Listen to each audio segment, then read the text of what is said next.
25 वर्ष अगाडि लडेको तर 3 वर्षदेखि चाहिँ पुरै थाहा भयो मलाई हिँड्नै नहुने पाइला सार्नु नहुने अलिकति सिँढीतिर हिँड्नु नहुने पुरा खुट्टै बस्न खोज्ने अनि पुरै खुट्टा झमझमाउने निदाउने दुईटै खुट्टा निदाउन थालेको थिएँ अहिले छैन छ्याङछुङ केही छैन अहिले एकदम राम्रो भएको छ यसो तरिकाले ठिक हुन्छु होला ठिक भए जस्तो लागेको छ मलाई पनि एक दुईखेप हिँडेपछि पुरै चल्नै छोड्ने जस्तो जहाँ भन त्यहीँ बस्नु जस्तो हुन्थ्यो त्यत्रो वर्ष अगाडि म त अब हुँदैन होला हड्डी मक्किसक्यो होला जस्तो लाग्थ्यो धेरैवटा डक्टर छान्दा यहाँ मैले डक्टर बासुकोमा आएर मलाई राम्रो भयो एकदम यहीँ आउनु होला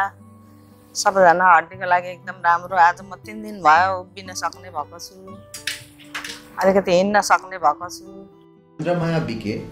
old age female, suffered from long standing back pain, neurogenic claudication and bilateral leg pain, and gradually her walking distance is decreasing and she became bedridden.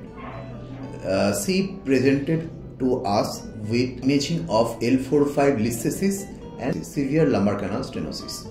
So we operated L4-5 transforaminal lumbar intervertebral with correction of listhesis and neural decompression. She improved very quickly after surgery. 2 to 3 years after the surgery, she became pain-free and she became ambulatory. Don't think that spine surgery can make you paralysis. Timely surgery and proper surgical technique and proper plan of management make your life very smooth, painless and prevent your further deficit. আজকে আমরা দেখি ওপিডিতে maximum patient আছে কোমরে ব্যথা, পায়ে ব্যথা, ঘাড়ে ব্যথা, হাত ঝিনঝিন এই সমস্ত নিয়ে এবং অনেক অল্প বয়সেই এই সমস্ত রোগগুলো দেখা যাচ্ছে আজকের দিনে বিকজ অফ সেডেন্টারি লাইফস্টাইল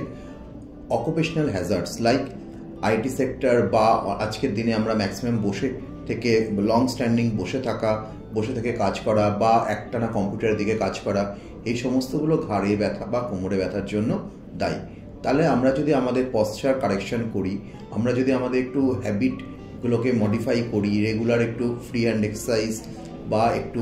হাঁটা চলা করি তাহলে এগুলো আমরা অনেক অংশেই এর থেকে আরামে থাকতে পারবো এবং এরকম খুব কম সংখ্যক পেশেন্টই কিন্তু সার্জারির প্রয়োজন হয় prevention is better than cure যদি আমরা শরীরচর্চা করা বা পশ্চার মডিফিকেশন করা ক্যালসিয়াম রিচ ডায়েট এগুলো করে রোগটাকে কমাতে পারি তাহলে খুব ভালো কিন্তু কখনো কখনো দেখা যায় যে প্রোলাপস ইন্টারভার্টিব্রাল ডিস্ক সার্ভাইকালে বা লাম্বারে ডিজেনারেটিভ স্পাইন ডিজিজ বা স্পাইনাল টিউমার বা স্পাইনাল টিউবারকুলোসিসে এই সমস্ত সিমটম নিয়ে পেশেন্ট প্রেজেন্ট করে তো অনেক অংশে সেখানে সার্জারির প্রয়োজন হয় মানুষের মধ্যে একটা ভয় থাকে যে সার্জারি করলে আমি প্যারালিসিস হয়ে যাব বা আমি পঙ্গু হয়ে যাব বা আমি ঠিক হব না কখনো বা অপারেশন করলেই আর ঠিক হয় না কিন্তু এটা সম্পূর্ণ ভুল ধারণা প্রপার টাইমে সার্জারি প্রপার সার্জিক্যাল টেকনিক এবং প্রপার প্ল্যানিং অফ সার্জারি যদি করা হয় সঠিক সময় তাহলে মানুষ 99 থেকে 100% ঠিক হয়ে যায় এবং